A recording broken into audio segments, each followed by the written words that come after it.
Hello mga kapatid, mga idol, mayroon pong nag-comment. Basahin natin yung kanyang comment ha. Sino po lagi ninyo pinapasalamatan sa loob ng kapilya ninyo?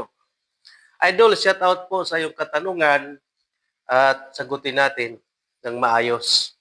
So maraming salamat pala sa tanong mo kung bakit tinatanong mo kung sino yung pinapasalamatan namin sa loob po ng aming kapilya. Walang iba, idol, kundi ang Panginoong Diyos, ang Ama na nag-iisang Diyos na tunay at ang Panginoong Hesukristo na siyang tagapamagitan namin sa dakilang Diyos. Sila po yung pinapasalamatan namin tuwing kami nagkakatipon sa loob ng kapilya. Shout out sa iyo. Sana magustuhan mo yung katanungan ko at magsuri po kayo kung gusto niyo talagang malaman kung sino yung pinapasalamatan namin. Pwede po kayong